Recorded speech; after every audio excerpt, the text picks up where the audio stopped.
Hello students, I hope कि आप लोग बहुत अच्छे होंगे और बोर्ड के एग्ज़ाम की प्रिपरेशन तो आप लोग कर ही रहे होंगे। अगर आप लोग अच्छे तरीके से बोर्ड के एग्ज़ाम की प्रिपरेशन कर रहे हैं, तो फिज़िक्स का बहुत ही मोस्ट इम्पोर्टेंट क्वेश्चन को स्किप करके मत जाना, जो मैंने यहाँ पे लेके आया है, ओम का नियम।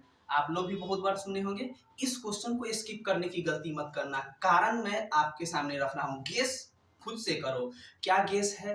सर, पिछले साल ऑप्टिक्स यानी कि प्रकाश से 5 मार्क्स वाले क्वेश्चन आ गए हैं, ठीक है? जो ए बराबर आर बाई 2 वाला क्वेश्चन है वो पिछले साल आ चुके हैं, तो इस बार की संभावना है 2025 के बोर्ड एग्जाम में कि ओम का नियम ही पूछ ले। 80% चांस है कि ओम का नियम ही पूछ ले 5 मार्क्स वाले में। तो इसको स्किप करने का जरूरत बिल्कुल नहीं है। गलती बिल्कुल मत करना कि ओम का नियम को ही छोड़ दे। ओम का नियम के सत्यापन को बिल्कुल अच्छे से 5 मार्क्स के क्वेश्चन को करके जाना है, समझ के जाना है, याद करके जाना है। सर, 20% जो 80% चांस आपने बोला है, तो बचे हुए 20% चांस किसके हैं?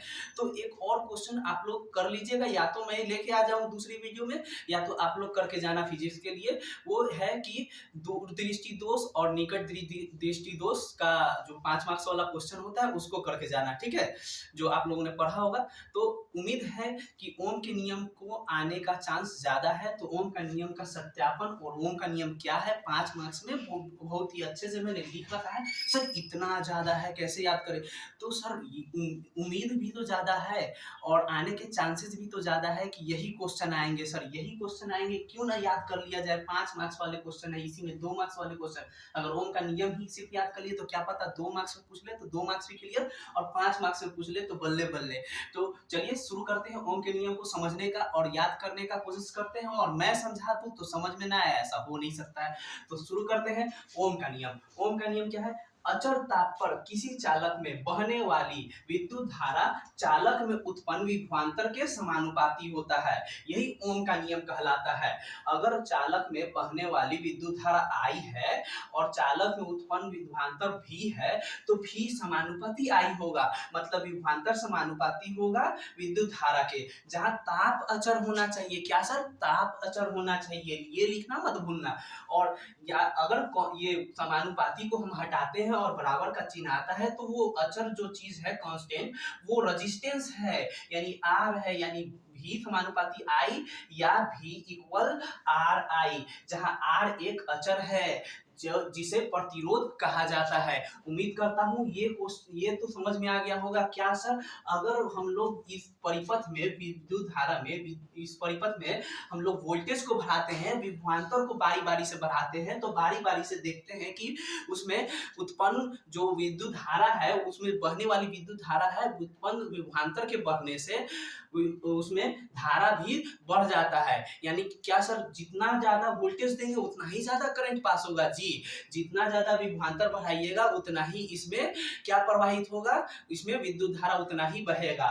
क्लियर है? तो ओम का नियम यही कहता है कि जितना ज्यादा विभवांतर उतना ही ज्यादा क्या? विद्युत धारा। आइए आगे देखते हैं सत्यापन कैसे करें। सत्यापन लिख के आपको सत्यापन में से पहले आपको एक डायग्राम बनाना होगा। एक ऐसा परिपथ को ड्रॉ करना होगा जिसमें एक आमीटर को रखना है और एक रेजिस्टेंस दिखाना है, उससे एक वोल्ट मीटर को जोड़ देना है, और देखिए यहाँ पे एक बैटरी देना है, एक कुंजी की यानी कि स्विच। अगर परिपथ है तो उसको स्विच ऑन ऑफ करिएगा, नहीं तो उसमें करंट कहां से पास होगा? सर, करंट कहां पास हो रहा है? यही सर देखिए, अब बैटरी में जो धनात्मक साइड है वो धनात्मक से ऋणात्मक की ओर विद्युत धारा बहती है। तो धनात्मक से यहाँ से जा रहा है और इधर से होते हुए ये विद्युत धारा इधर से पास होगा। जो आई मैंने दिखाया ना, वही है विद्युत धारा, ठीक है? और यहाँ से जब पास होगा तो यहाँ से इसमें वोल्टेज को माप लेगा, और यहाँ पे विद्युत धारा को आमीटर माप लेगा। क्लियर है? इस प्रयोग में चालक तार के श्रेणी क्रम में, देखो श्रेणी क्रम में मैंने रेजिस्टेंस को, आमीटर को और बैटरी को सबको जोड़ा है। तो इस प्रयोग में चालक तार में श्रेणी क्रम में एक बैटरी, कुंजी, आमीटर ए प्रतिरोध को तथा समांतर क्रम में, देखिए समांतर क्रम में वोल्ट मीटर को जोड़ा है, तथा समांतर क्रम में वोल्ट मीटर भी को जोड़ देते हैं। इस परिपथ में बहने वाली विद्युत धारा आई को आमीटर द्वारा तथा उत्पन्न विभवांतर भी को वोल्ट मीटर द्वारा मापते हैं। कितना सिंपल सी बात है सर। यहाँ से 2 मार्क्स वाला क्वेश्चन भी क्लियर हो जाएगा क्या? जी सर। क्या? देखिए, इसको ध्यान रखने वाली बात है, विद्युत धारा को आमीटर से नापा जाता है और विभवांतर विभवांतर V को वोल्टमीटर द्वारा ही मापा जाता है। ये बात लिखना मत भूलना। चलिए आगे पढ़ते हैं। परिपथ में बारी-बारी से 1, 2, 3 सेल को जोड़ते हैं। ये जो बैटरी है ना उसमें सेल बढ़ा देते हैं, सेलों की संख्या।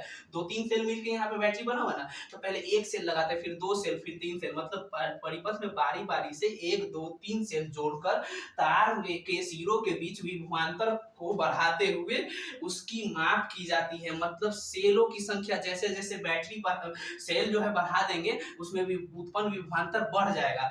और मापन के आंकड़ों से पता चलता है कि विभवांतर जो है, विभवांतर दुगना होने से धारा का मान भी दुगना हो जाता है। मतलब सर जितना ज्यादा विभवांतर होगा उतना ही ज्यादा धारा बहेगा। यही बात तो मैंने शुरू में भी कहा था। अतः चालक तार से बहने वाली धारा विभवांतर के समानुपाती है। यही तो उनका नियम है। कितना ज्यादा सिंपल था। आप लोग जरूर इसको याद कीजिएगा। आप लोग इसको स्क्रीनशॉट कर लीजिए और इसको बड़े अच्छे से लिख लीजिए और प्यार से इसको 2-3 बार वीडियो को देखिए और जरूरतमंद दोस्त को भी शेयर कीजिए, क्योंकि देखिए रात का समय है और मैं ये वीडियो लेके आया हूँ। तो चलिए दोस्तों, तो इसको खत्म करते हैं वीडियो को, और आप लोग स्क्रीनशॉट लेके इसको याद कर जाइएगा। और मिलते हैं आपको नेक्स्ट वीडियो में ऐसे ही 5 मार्क्स वाले क्वेश्चन या बहुत महत्वपूर्ण क्वेश्चन के साथ। Bye bye.